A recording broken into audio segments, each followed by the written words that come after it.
द्वितीयस्कन्धः अथ नवमोऽध्यायः फ्रम् श्लोका 11। सर्वे चतुर्बाहव उन्मिषन्मनिः प्रवेकनिष्काभरणासु वर्चसः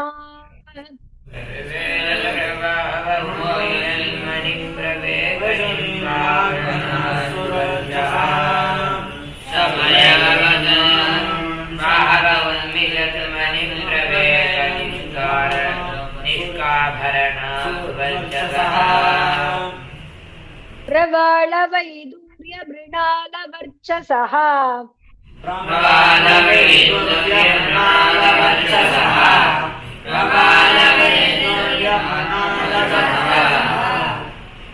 परिस्फुरत्कुण्डलमौलिमालिनः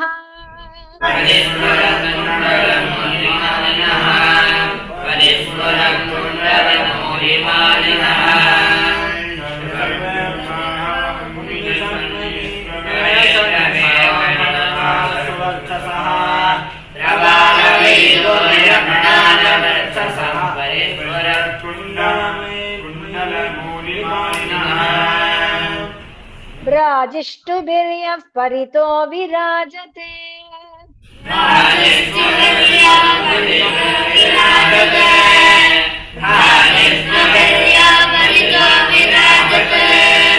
लसद्विमानावलिभिर्महात्मनाम्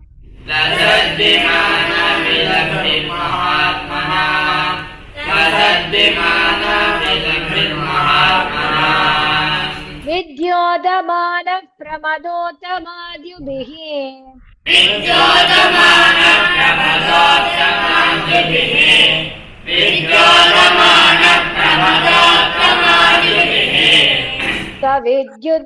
सविद्युदभ्रामलिभिर्यथा नभः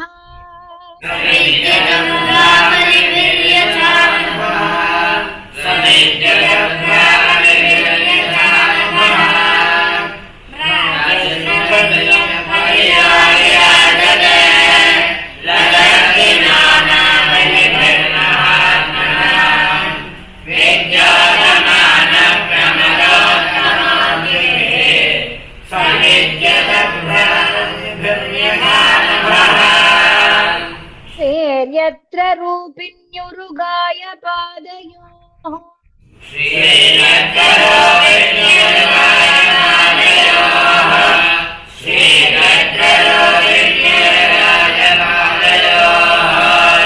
करोति बाणं बहुधा विभूतिभिः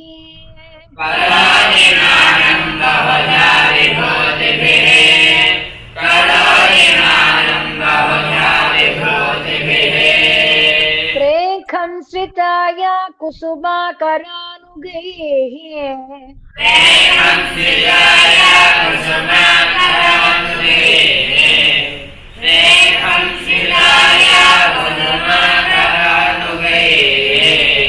विगीयमाना प्रियकर्म गायति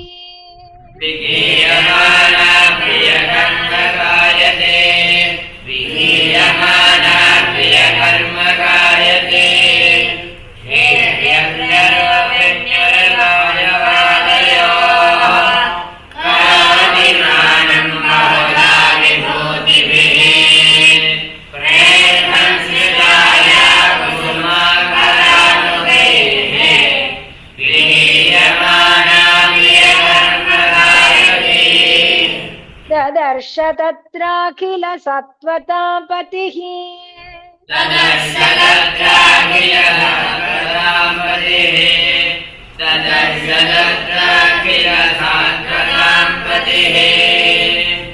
ददर्श तत्राखिल सत्त्वतां पतिम्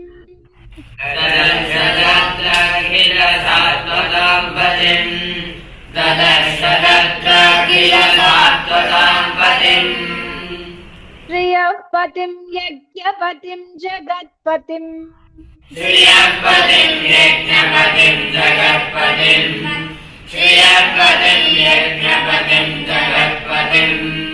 सुनन्दनन्द प्रबलार्हणादिभिः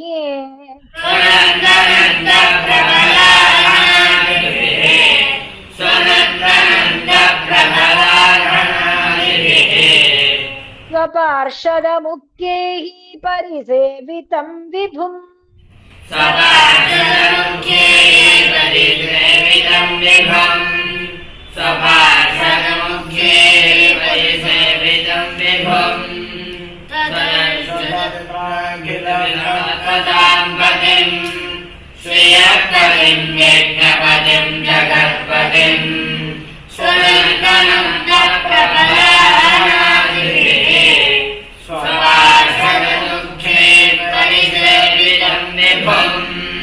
प्रत्यः प्रसादाभिमुखं दृगासवम्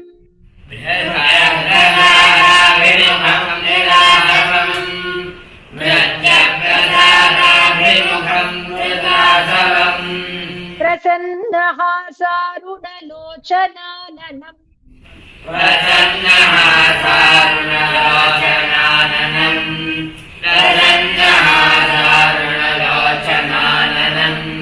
किरीटिनं कुण्डलिनं चतुर्भुजम्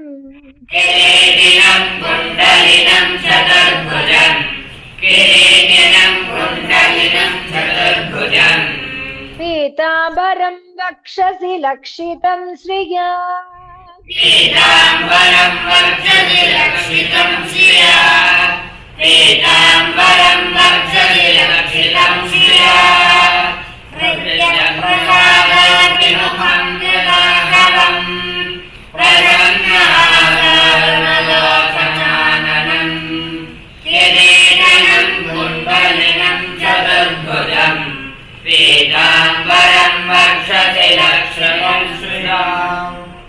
अद्यर्हणीयासनमास्थितं परम्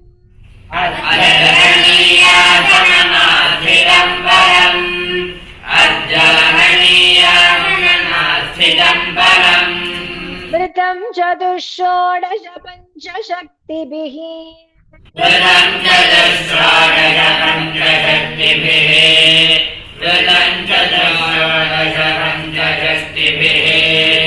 युक्तं भगैस्त्वैतरत्र चाध्रुवैः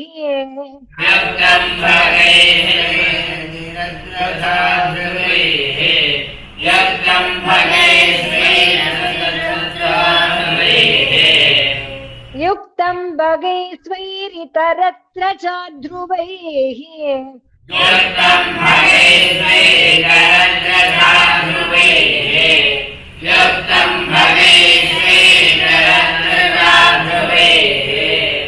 त्वयेव धामन् रममाणमीश्वरम्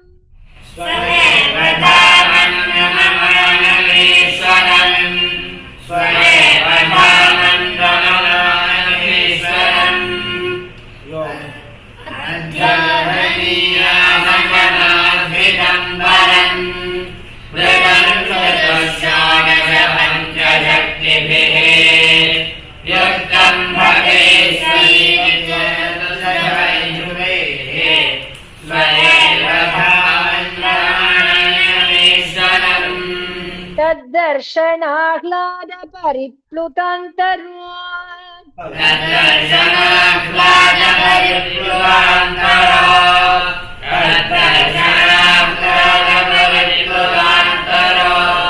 हृष्यतनुः प्रेमवराश्रुलोचनः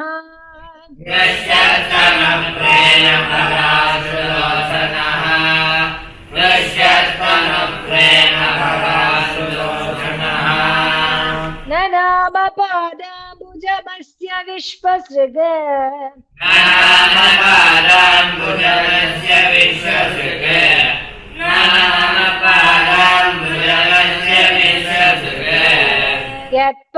यत्पारमहंस्येन पथाधिगम्यते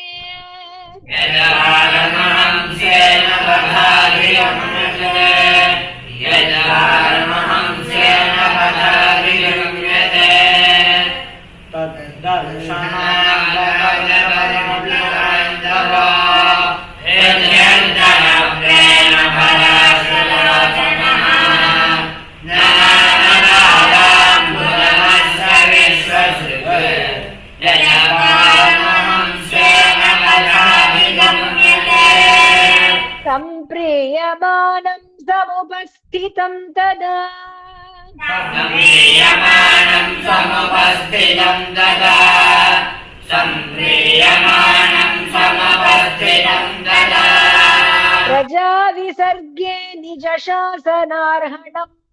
प्रजा विसर्गे निज शासनार्हणम् प्रजा विसर्गे निज शासनार्हणम्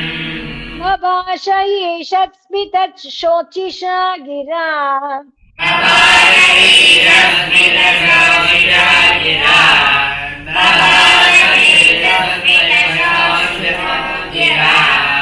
प्रियः प्रियं प्रीतमना करे स्पृशन्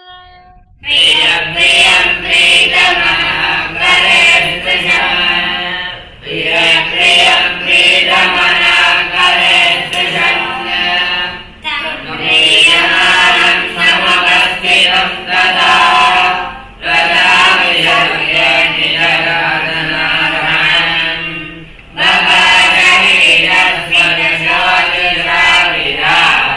प्रियं प्रियं प्रीतमना करे स्पृशन्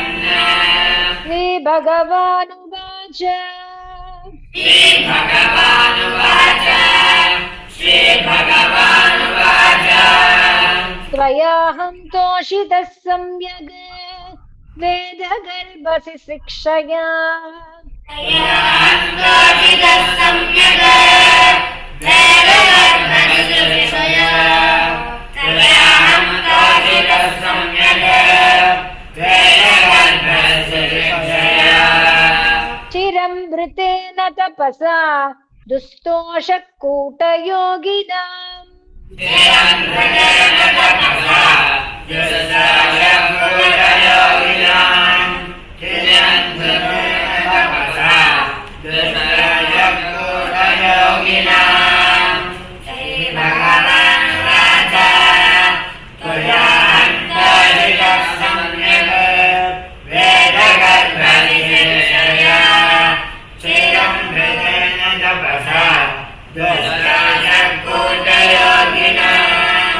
वरं वरय भद्रं ते वरेशं माभिवाञ्छितम्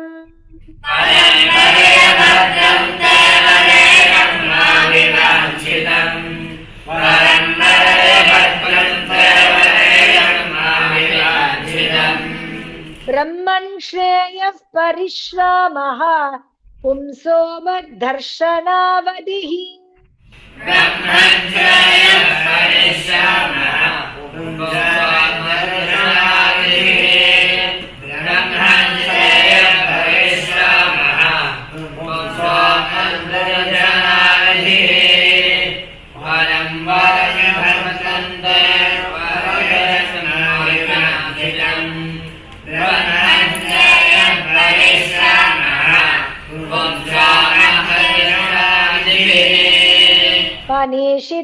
मनीषितानुभावोऽयं मम लोकावलोकनम्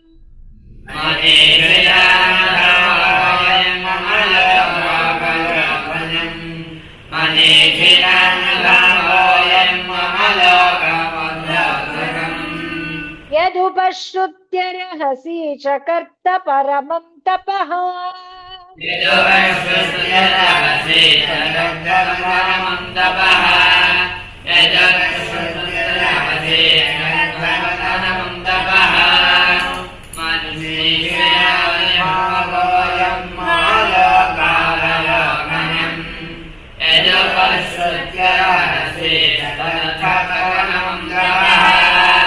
प्रत्यादिष्टं मया तत्र त्वयि कर्म विमोहिते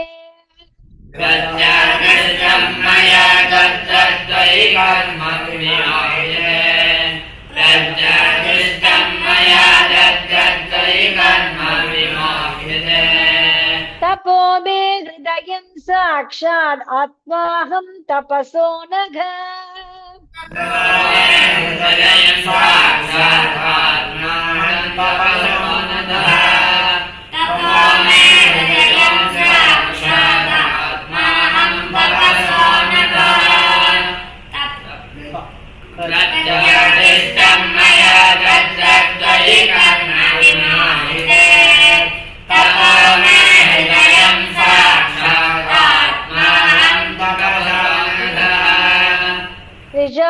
तपसैवेदं ग्रसामि तपसा पुनः सृजामि तपसैवेदं ग्रसामि तपसा पुनः सृजामि तपसैवेदं ग्रसामि तपसा पुनः बिभर्मि तमसा विश्वं वीर्यं मे दुश्चरं तपः बिभर्मि तपसा विश्वं वीर्यं मे दुश्चरं तपः बिभर्मि तपसा विश्वं वीर्यं मे दुश्चरं तपः सृजामि तपसैवेदं ग्रसामि तपसा पुनः बिभर्मि तपसा विश्वं वीर्यं मे दुश्चरं तपः ब्रह्म उवाच ब्रह्मोवाच ब्रह्मोवाच भगवन् सर्वभूतानामध्यक्षोऽवस्थितो गुहाम् भगवान् सर्वभूतानामध्यक्षोऽवस्थितो गुहाम् भगवान् सर्वभूतानामध्यक्षोऽवस्थितो गुहाम् वेदहि अप्रतिरुद्धेन प्रज्ञानेन चिकीर्षितम् वेदोक्तेन प्रज्ञानेन चिकीर्षितम् वेदोक्तेन प्रज्ञानेन चिकीर्षितम् ब्रह्मोवाच भगवान् सर्वभूतानामध्यक्षोऽवस्थितो गुहाम् वेदस्य प्रज्ञानेन चिकीर्षितम् तथापि नाथमानस्य नाथनाथयनाथितम् तथापि नाथनाथस्य नाथनाथयनाथितम् तथापि नाथनाथस्य नाथनाथयनाथितम् परावरे यथा रूपे जानीयान्ते त्वरूपिणः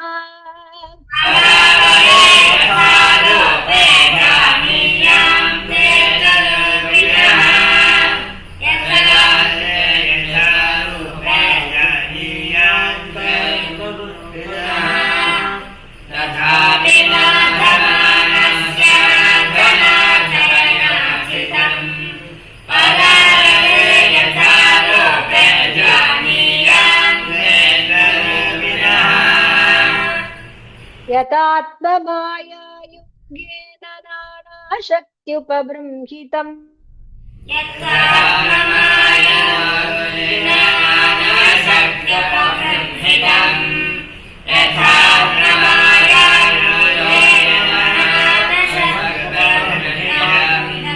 विलुम्पन् विसृजन् गृह्णन् बिभ्रदात्मानमात्मना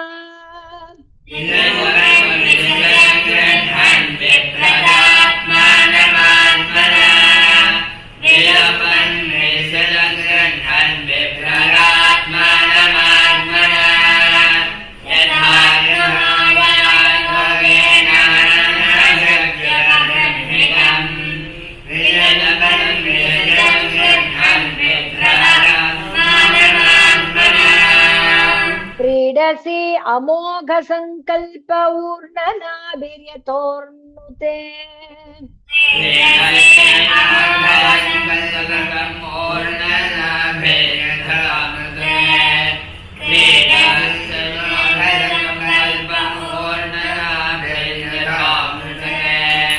तथा तद्विषयान् देहि मनीषा महिमाधव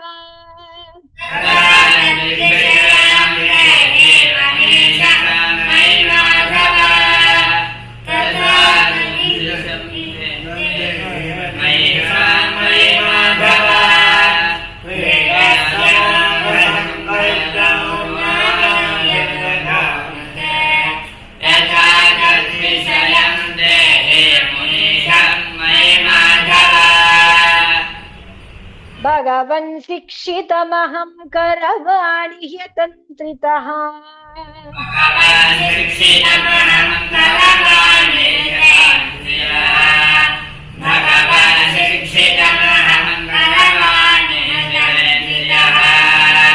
एहमानः प्रजासर्गं वध्येयं यदनुग्रहात्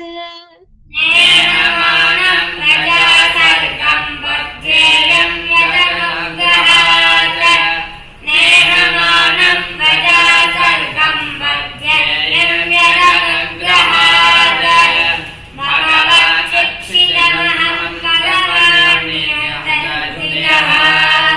नेहमानं प्रजासर्गं वध्येयं यदनुग्रहात् यावत् सकाशक्युर्विवेशते कृतः